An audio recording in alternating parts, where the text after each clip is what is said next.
നിസ്സഹകരണ പ്രസ്ഥാനം. ബ്രിട്ടീഷ് ഭരണത്തിനെതിരെ ഗാന്ധിജി നയിച്ച ആദ്യത്തെ വൻ പ്രക്ഷോഭമാണ് നിസ്സഹകരണ പ്രസ്ഥാനം. തുടക്കത്തിൽ ഗാന്ധിജിയും ബ്രിട്ടീഷുകാരും ഈ ഒരു നീതിബോധത്തിൽ ഉറച്ചു നിന്നുവെങ്കിലും പക്ഷെ പിന്നീട് അദ്ദേഹം നിസ്സഹകരണ പ്രസ്ഥാനം അഹിംസയിൽ അധിഷ്ഠിതമായ ഒരു രാഷ്ട്രീയ പരിപാടിയായിട്ട് മുൻപോട്ട് കൊണ്ടുപോവുകയുണ്ടായി. സ്വദേശി പ്രചരണം, അയിത്ത ഉച്ചാടനം, ഹിന്ദു മുസ്ലിം ഐക്യം, മദ്യനിരോധനം, വിദ്യാഭ്യാസത്തിന്റെ ദേശസാൽക്കരണം, ചർക്കയും ഖാദിയും പ്രചരിപ്പിക്കൽ തുടങ്ങിയവയായിരുന്നു ഈ പ്രസ്ഥാനത്തിന്റെ പ്രധാനമായിട്ടുള്ള പരിപാടികൾ. ഇത്തരത്തിലുള്ള ബഹിഷ്കരണങ്ങളും നികുതി നിഷേധിക്കുക, സഭകൾ ബഹിഷ്കരിക്കുക, ഔദ്യോഗിക ചടങ്ങുകൾ ബഹിഷ്കരിക്കുക തുടങ്ങിയവയും ഇതിൽ ഉൾപ്പെട്ടിരുന്നു. എന്നിരുന്നാലും ഈ നിസ്സഹകരണ പ്രസ്ഥാനം ഗാന്ധിജിക്ക് നിർത്തിവെക്കേണ്ടതായിട്ട് വന്നു. അതിനൊരു പ്രധാന കാരണമായി തീർന്നത് ചൗരി ചൗര സംഭവമായിരുന്നു. അതായത് ചൗരി ചൗര സംഭവത്തിന്റെ പേരിൽ രാജ്യമാകെ ശക്തി പ്രാപിച്ചപ്പോഴാണ് നിസ്സഹകരണ പ്രസ്ഥാനം നിർത്തിവെക്കേണ്ടതായിട്ട് വന്നത്.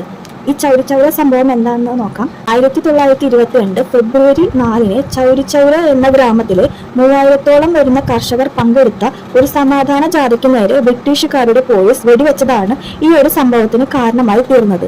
അങ്ങനെ പ്രക്ഷോഭമായി മുന്നോട്ട് പോയ ജനങ്ങൾ ചൗരി ചൗരയിലെ പോലീസ് സ്റ്റേഷൻ തീവെച്ച് നശിപ്പിക്കുകയും ഈ സംഭവത്തിൽ ഒരുപാട് പോലീസുകാർ കൊല്ലപ്പെടുകയും ചെയ്തു.